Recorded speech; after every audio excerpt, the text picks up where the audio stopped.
Petugas penanggulangan kebakaran dan penyelamatan Jakarta Utara mengevakuasi 99 wisatawan yang panik akibat terombang-ambing di tengah laut perairan Kepulauan Seribu, Jakarta Utara.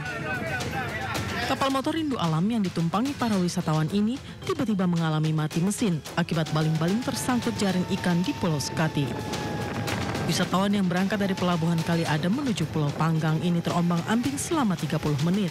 Sebelum akhirnya dievakuasi petugas Gulkarmat Jakarta Utara menuju Pulau Panggang dan Pulau Pramuka. Dari penumpang KM Rindu Alam dari Kali Adem menuju ke Pulau Panggang. Dan kronologinya kapal KM Rindu Alam mengalami trouble di belakang busuk Sekati. Tidak ada korban akibat peristiwa ini dan semua wisatawan berhasil dievakuasi petugas. Dari Jakarta, Sofyan Firdaus, iNews melaporkan.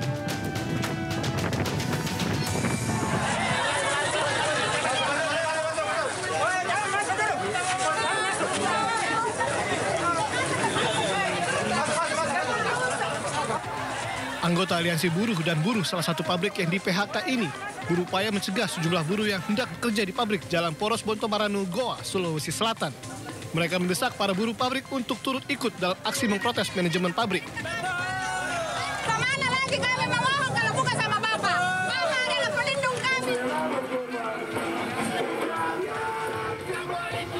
Tidak hanya itu, para buruh ini juga berupaya mendobrak tembok pabrik untuk masuk. Karena tidak diizinkan masuk, buruh lalu membakar ban bekas di depan pintu gerbang.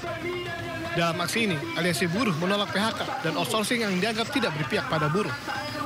Tersebut bisa angkat kaki di Kabupaten Goa, khususnya di Kecamatan Bonto Marandu, karena melakukan dugaan pelanggaran ketenaga kerjaan terhadap buruh. Itu yang pertama. Yang kedua, kami meminta pekerja yang di PHK atau diputus kontrak tanpa ada alasan yang jelas untuk dipekerjakan kembali oleh PT Wings, baik melalui vendor yang lain maupun melalui vendor yang ada di PT Wings. Kericuan mereda setelah manajemen pabrik bersedia berunding dengan para buruh. Dari Goa, Sulawesi Selatan, Bukma, iNews melaporkan.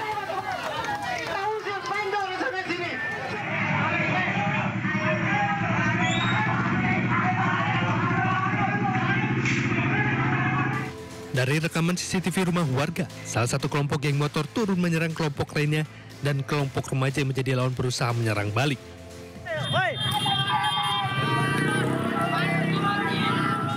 Sementara itu, dari rekaman video amatir warga, tawuran yang berawal di Jalan Perumahan berlanjut ke Jalan Jatiwaringin, Pondok Gede, Kota Bekasi, Jawa Barat. Atas tawuran tersebut, satu orang korban tergeletak usai terkena sabetan senjata tajam. Itu yang pakai motor, jalan apa gimana? Ada di situ betul 2 orang, yang satu. Kita tahu kan dari arah tahu kan dari Sono. Ketemu di sini, Bang. Hingga kini pihak kepolisian belum memberikan keterangan kepada awak media dan kasusnya kini ditangani petugas Polsek Pondok Gede dan Polres Metro Bekasi Kota. Dari Bekasi, Jawa Barat, Rahmat Hidayat, iNews melaporkan.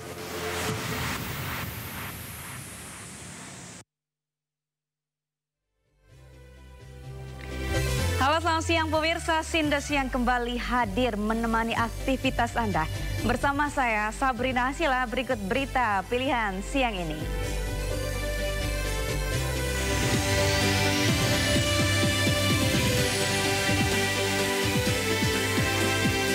Rumah Sakit Hermina Jatinegara terbakar, puluhan pasien rawat berhamburan dievakuasi.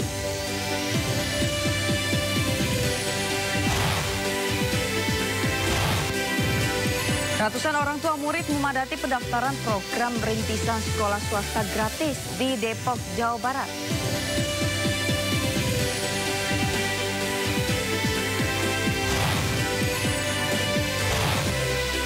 Presiden Prabowo Subianto tiba di Jeddah, Arab Saudi disambut upacara kehormatan.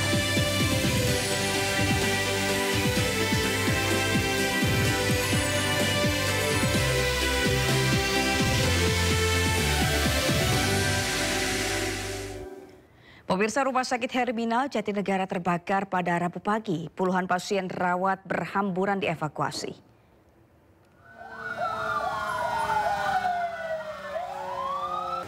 Asap pekat menyelimuti beberapa lantai di gedung rawat jalan Rumah Sakit Hermina, Jatinegara, Jakarta Timur, Rabu pagi.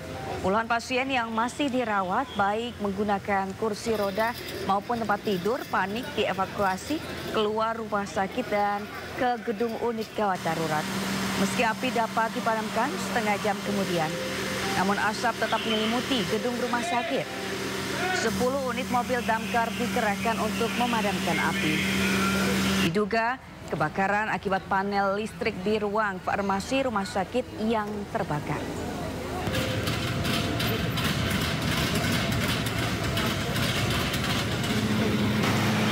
Inilah kondisi di dalam rumah sakit Hermina saat proses pendinginan. Seluruh rantai ruangan digenangi air usai proses pemadaman. Obat-obatan di etalase farmasi juga hangus terbakar. Meski api telah padam, alarm kebakaran masih terdengar di selasar rumah sakit. Sejumlah petugas pemadam berjibaku menyisir setiap sudut rumah sakit.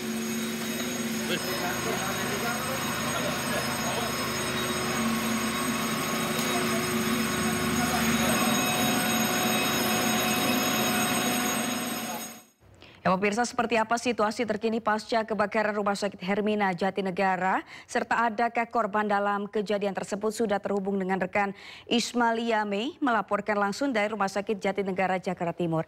Ismalia, silakan dengan laporan Anda. Ya, selamat siang Sabrina dan juga pemirsa. Memang benar sekali terjadi kebakaran di Rumah Sakit Hermina Jatinegara, Jakarta Timur, yang dimana kebakaran ini terjadi pada pukul 4:45 pagi tadi.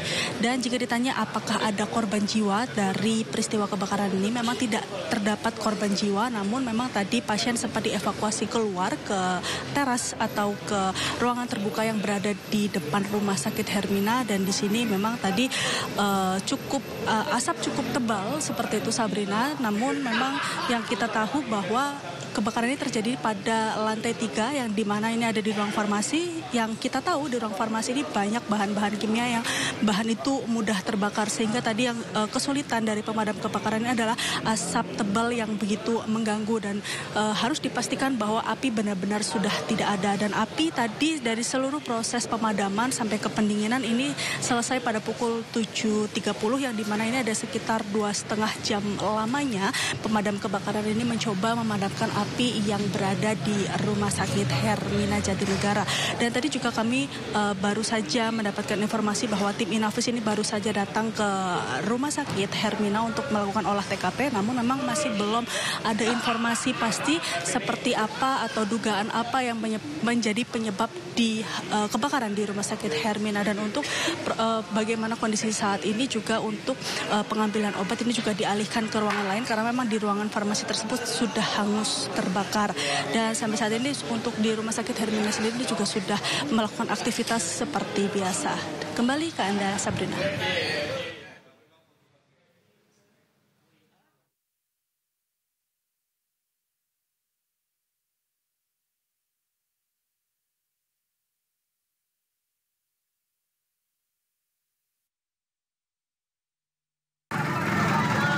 Walah, entek mobilnya, aduh melaku. Ya Allah, ya Allah, ya Allah. Sebuah truk bermuatan bahan bakar minyak ilegal terbakar hebat di jalan lintas pantai timur Sumatera, Tulang Bawang, Lampung pada Selasa siang. Kobaran api dengan cepat membesar, menghanguskan truk dan nyaris membakar salah satu rumah warga yang letaknya tak jauh dari lokasi. Sementara itu, supir dan kernet truk kabur melarikan diri usai mengetahui truk yang dikendarainya terbakar. Proses pemadaman membutuhkan waktu 2 jam lantaran truk modifikasi tersebut berisi BBM ilegal sehingga api sulit dipadamkan. Kebakaran diduga akibat muatan minyak ilegal sebanyak 6 ton tersulut api. Diduga terjadi karena ada sulutan api terhadap truk tersebut yang setelah kami lihat bahwa truk tersebut membawa minyak ilegal. Sebanyak berapa Pak itu minyaknya Pak? Kurang lebih 6 ton dengan muatan 6. Tidak ada korban jiwa akibat kebakaran. Pihak kepolisian masih melakukan penyelidikan terkait peristiwa ini. Dari Tulang Bawang Lampung, Ahmad Lutfi Rosyadi, iNews melaporkan. 3 buah bangunan 2 lantai semi permanen di Tanjung Priok, Jakarta Utara ludes terbakar. Api diduga berasal dari korsleting listrik. Tanggal 1 Juli di Jalan Agung Utara 1, Blok A2, RW 008. Api berkobar membakar 3 buah bangunan 2 lantai semi permanen di Jalan Agung Utara 1, Tanjung Priok, Jakarta Utara. Banyaknya bahan yang mudah terbakar membuat api dengan cepat membesar dan menjalar ke bangunan lainnya. Belum diketahui pasti penyebab pasti dari kebakaran ini, namun diduga api berasal dari korsleting listrik dari lantai 2 bangunan. Biasa kayak kabel aja, ledakan kabel kayak gitu. Kecikan gitu, cepret langsung gitu aja, listrik langsung mati. Saya nengok pasti keluar asap dari situ, bau kan. Pas ditengok udah nyala api deh. Penyebab sementara konsleting listrik, informasi dari warga konsleting listrik. Untuk korban jiwa? Ya, korban jiwa? Korban jiwa sementara tidak ada, sementara belum ada informasi, mudah-mudahan tidak ada. Api baru bisa dipadamkan setelah 12 unit mobil pemadam kebakaran dikerahkan ke lokasi kebakaran. Tidak ada korban jiwa dalam peristiwa ini, dan hingga kini polisi masih terus menangani kasus ini. Dari Jakarta, Sofyan Firdaus, iNews melaporkan. Akibat kebakaran gudang ban di Kota Bekasi, puluhan warga terpaksa mengungsi di masjid terdekat. Warga khawatir kebakaran meluas ke permukiman.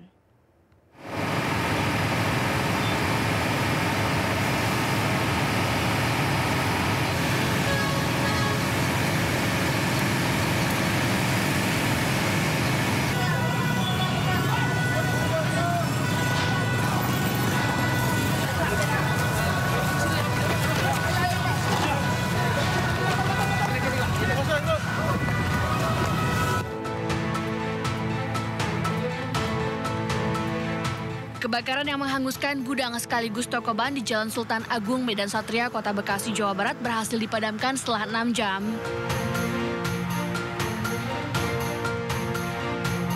Puluhan warga yang tinggal di dekat lokasi kebakaran memilih untuk mengungsi di masjid terdekat. Menurut petugas, api dapat dipadamkan setelah 12 unit mobil pemadam kebakaran dikerahkan ke lokasi. Lamanya proses pemadaman karena terkendala akses masuk yang sulit dilalui dan material yang mudah terbakar. Pertama yang menjadi kendala kami adalah untuk akses masuk, karena memang kanan kirinya ada ventilasi kecil untuk masukkan nozzle atau air ke dalam bangunan. Sih, karena kan itu belakangnya kan pas banget tembok kan itu tower tinggi itu kan towernya juga udah panas banget, udah bunyi kekerpak gitu, takutnya kan lumpuh dibanding rumah warga. Udah gitu tembok yang ban itu kan ya itu udah pada rubuh, ada yang kesosro rubuhnya. Nah itu yang pas belakang rumah kita kan pada ini pas banget itu yang kebakaran itu pas temboknya.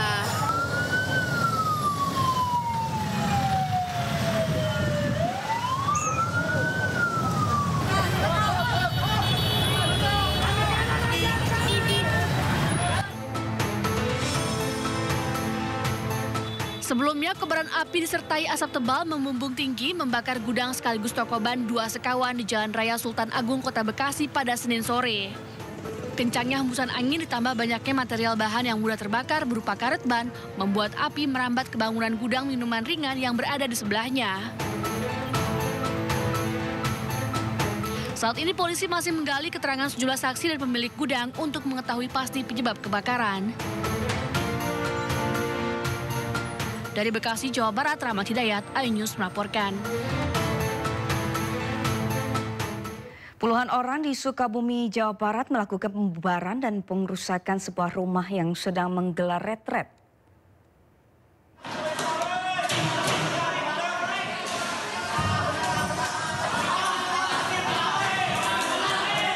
Viral di media sosial, puluhan orang di Sukabumi, Jawa Barat melakukan pembubaran dan pengrusakan sebuah rumah yang diduga digunakan sebagai tempat ibadah. Selain memecahkan kaca dan merusak properti dalam ruangan, juga terdengar makian yang terlontar. Pasca kejadian, polisi, Porkopimda, FKUB dan MUI Kabupaten Sukabumi langsung melakukan pertemuan untuk mengklarifikasi. Polisi menegaskan jika bangunan tersebut bukan tempat ibadah, melainkan rumah singgah atau villa milik keluarga. Sementara kegiatan di rumah singgah tersebut dilakukan oleh warga di luar kota berupa retret atau pembinaan yang pesertanya anak-anak serta beberapa orang dewasa. Hal inilah yang memunculkan kesalahpahaman. Jadi bangunan yang ada ya dijadikan rumah singgah, kemudian saat kejadian itu ditemukan oleh warga sedang menggunakan rumah ibadah. Nah inilah mispersepsi yang muncul, ya sehingga dari mispersepsi itu terjadi kesalahpahaman dan terjadi sedikit insiden. Pihak kepolisian sudah memeriksa 9 saksi dan kasusnya ditangani Kepolisian Resort Sukabumi. Dari Sukabumi, Jawa Barat, Budi Setiawan, iNews melaporkan. Gubernur Jawa Barat melalui media sosialnya membagikan momen dirinya bersama korban perusakan rumah di Sukabumi, Jawa Barat. Dalam video tersebut, KDM menjelaskan telah memberi bantuan terhadap korban serta menegaskan proses hukum tetap berjalan. Ini Ibu korban dari perusakan rumah ya, bukan gereja, bukan rumah ibadah, tapi perusakan rumah. Rumah milik siapa Bu? Ibu Minina. Dan saya meminta satu, kalau seluruh warga hari ini dari dulu sudah hidup berdampingan. Iya, Pak. Di sini ada 9 orang kan, hidup berdampingan. Kemudian yang berikutnya adalah persoalan kerusakan bangunan. Tadi saya sudah nyiapin, hari ini saya transfer 100 juta untuk memperbaiki bangunan yang rusak agar ibunya tenang. Besok saya kirim psikater untuk membantu psikologi anak-anak ibu dan ibu sekeluarga sebagai terapinya agar ibu tenang kembali. Yang berikutnya persoalan perusakannya kita serahkan sepenuhnya kepada aparat kepolisian untuk bertindak secara objektif dan sehingga masalah ini cepat selesai. Seorang balita terjatuh dari sebuah bus di Jalan Tol Jakarta. Untuknya pengemudi di belakang bus NI menjaga jarak dan bisa menguasai kendaraan agar tidak menabrak korban.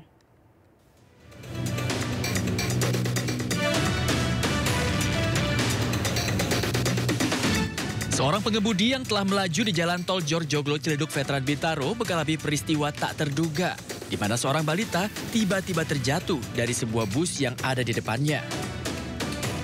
Setelah terjatuh dari bus, balita laki-laki tersebut tergeletak tak berdaya di lajur kanan. Beruntung pengemudi dapat menghentikan mobilnya sehingga tak menabrak balita malang tersebut dan langsung mengevakuasinya. Setelah berkendara beberapa saat, pengemudi melihat bus yang membawa balita tersebut berhenti di pinggir jalan. Pengemudi pun langsung menyerahkan balita tersebut ke orang tuanya. Dan kami sedang melakukan pengumpulan informasi dan data bersama-sama terkait dengan penyebab daripada balita tersebut jatuh dari kendaraan bus. Demikian yang bisa disampaikan. Akibat peristiwa ini, balita mengalami luka ringan pada tubuhnya. Orang tua diimbau untuk selalu berhati-hati dalam mengawasi buah hatinya, khususnya dalam berkendara. Dari Jakarta, Rizky Palupi, Helmi Sajangbati, iNews melaporkan. Pemirsa, 2 mahasiswa Universitas Gadjah Mada meninggal dunia saat mengikuti program kuliah kerja nyata atau KKN di Maluku Tenggara. Speedboat yang ditumpangi mahasiswa terbalik akibat dihantam gelombang tinggi dan angin kencang. Saya bisa. Saya boleh kasih naik dong, berjalan di atas tebing dong, supucat. Sudingin mulapa. 2 mahasiswa peserta KKN meninggal dunia dalam kecelakaan laut di perairan Debut, Maluku Tenggara. Kedua korban atas nama Septian Eka Rahmadi, mahasiswa Fakultas Teknik, dan Bagus Adi Prayogo, mahasiswa Fakultas Kehutanan. Peristiwa bermula saat mahasiswa menjalani kegiatan revitalisasi terumbu karang. 7 mahasiswa dan 5 warga lokal mengambil sampel ke laut dengan perahu motor pada pukul 11 siang. Dalam perjalanan pulang, salah satu perahu terbalik akibat dihantam gelombang tinggi dan angin kencang. Kedua korban ditemukan meninggal dunia, sementara 5 mahasiswa lain selamat. Berkumpul dalam keadaan sehat di lapangan. sedang berproses untuk melakukan pemulasaran jenazah bersama dengan Pemda setempat dan juga bersama dengan Pratama serta mitra-mitra yang ada di sana, termasuk beberapa ormas yang menyelamatkan. Pemirsa, viral di media sosial, keluarga pasien mengamuk diduga lambannya penanganan dokter di Rumah Sakit Umum Daerah Cibabat, Kota Cimahi. Pihak keluarga kesal lantaran pasien hanya diberikan perawatan suntikan hingga akhirnya meninggal dunia. Ini kemarin kena ngomong sus, tolong sedot itu perutnya udah penuh. Akhirnya ngomongnya nunggu dokter. Dari kemarin aing ngomong panyedotkan batang apa kan aing geus teu kuateun. Aya tinggal majikan aing kumaha ieu. Abang kena pamajikan aing BPJS hari-hari. Salah satu keluarga pasien murka kepada dokter dan perawat di RSUD Cibabat, Kota Cimahi, lantaran lambannya penanganan dokter terhadap istrinya yang dirawat karena sedang sakit parah hingga nyawanya tidak tertolong. Suami korban juga menyinggung soal buruknya layanan bagi peserta BPJS di rumah sakit tersebut. Korban bernama Yulia meninggal dunia setelah dirawat selama 2 hari di RSUD Cibabat. Sebelum dirujuk ke RSUD Cibabat, almarhum sempat berobat ke klinik dan rumah sakit Dustira Kota Cimahi. Diketahui korban didiagnosa mengidap penyakit radang usus dan tumor jinak, namun belakangan dalam perut korban dipenuhi cairan. Kalau penanganan, saya bilang nggak ada penanganan, cuman dicek aja, terus dikasih obat suntik gitu aja. Karena hari libur terakhir itu alasannya. Ya, nah kepengennya saya itu kalau susternya itu gampang diajak ngomong, ya saya pengennya itu suster itu ngomong ke dokter yang jaga. Nah dokter yang jaga itu telepon yang mau ngurusin dokter pasien saya itu gitu kan, minta izin lah tindak lanjut kalau memang mereka takut gitu kan. Kalau boleh tahu sakit apa kan ininya kan? Kalau pertamanya sih itu radang usus sama tumor jinak waktu itu. Cuman kesininya tumornya udah mending, cuman di usus. Jadi si cairan itu adanya di luar lambung. Secara manajemen kita sudah mengumpulkan dokter-dokter perbedaan prosedurnya dan kita sudah ada merangkum, tetapi untuk penyebab kematian atau penyebab kasus-kasus tertentu dan diagnosa, terutama diagnosa pastinya itu nanti pada saat audit klinik. Hingga kini pihak keluarga masih berduka atas kepergian korban dan meminta pihak rumah sakit dapat bertanggung jawab atas kepergian korban. Dari Kabupaten Bandung, Jawa Barat, Yuwono Wahyu, iNews melaporkan. Pemirsa, waspadalah saat meninggalkan rumah untuk pergi berlibur. Rumah mewah di Kebonjeruk, Jakarta Barat disatroni kawanan perampok. Memanfaatkan kekosongan rumah, para pelaku menggasak perhiasan dan uang tunai senilai 800 juta rupiah.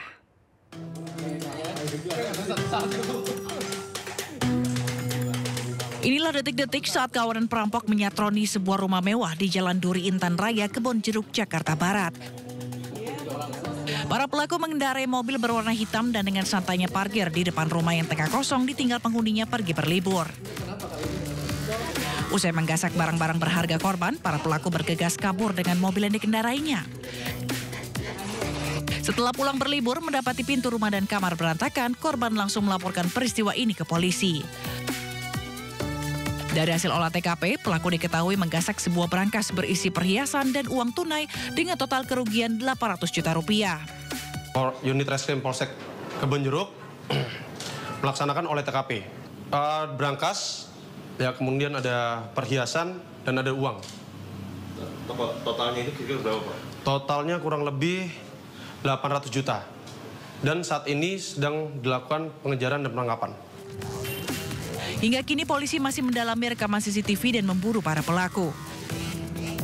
Dari Jakarta, Miftahul Gani, iNews melaporkan. Tak terima aksi penipuannya diviralkan, seorang pria di Kota Bau-Bau, Sulawesi Tenggara mengamuk hingga akan menikam penjaga warung sembako. Pelaku bahkan mengancam akan membakar warung tersebut jika video aksi kejahatannya yang sudah viral tidak dihapus.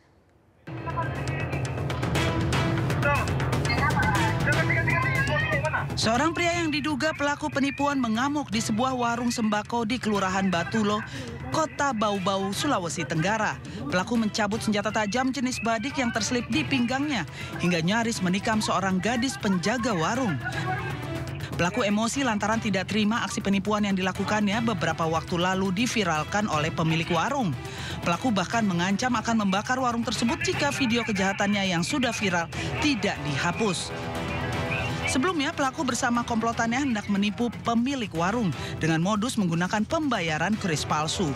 Para pelaku berpura-pura telah melakukan pembayaran dengan scan barcode, kemudian menunjukkan bukti pembayaran yang sudah diedit seolah-olah transaksi berhasil. Pelapor yang datang di Polsek Mulyo mengadukan tentang adanya kasus pengancaman.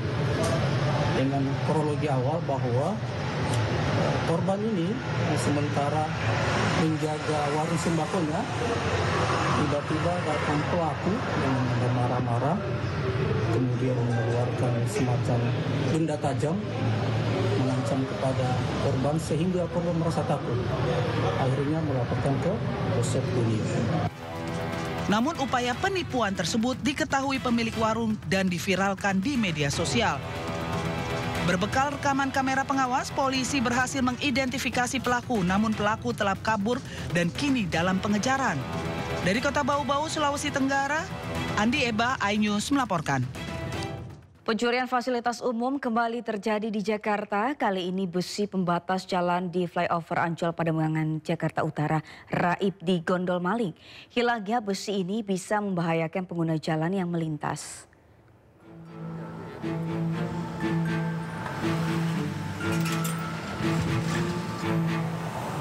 Inilah kondisi sebagian besi pembatas yang hilang di flyover Ancol Pademangan, Jakarta Utara. Besi pembatas yang hilang ini berada di sisi kanan jalan layang dari arah Kemayoran menuju Ancol maupun Tanjung Priuk. Dilihat dari posisinya, besi pembatas ini sangat vital bagi keselamatan pengendara yang melintas. Pasalnya, posisinya berada di turunan flyover dengan tikungan tajam. Di kawasan tersebut, kabel instalasi listrik yang digunakan untuk lampu penerangan jalan juga ikut hilang. Pihak Kecamatan Pademangan yang mendatangi lokasi mendapati ada 16 batang besi atau sepanjang 30 meter yang hilang. Dan saya lihat tadi ada potongan itu pakai mesin. Jadi nanti saya akan cek dulu karena ini kan ranahnya Bina Marga, aset dari Bina Marga, nanti saya akan cek dan koordinasi dengan Bina Marga. Juga nanti mungkin saya akan laporkan ke Polsek. Kasus hilangnya besi di fasilitas umum memang kerap terjadi. Sebelumnya, sejumlah plat besi di halte bus Transjakarta di Jalan Lejen MT Haryono, Kramat Jati, Jakarta Timur hilang. Plat besi di jembatan penyeberangan orang yang menghubungkan halte juga ikut hilang. Dari Jakarta, Sofyan Firdaus, iNews melaporkan.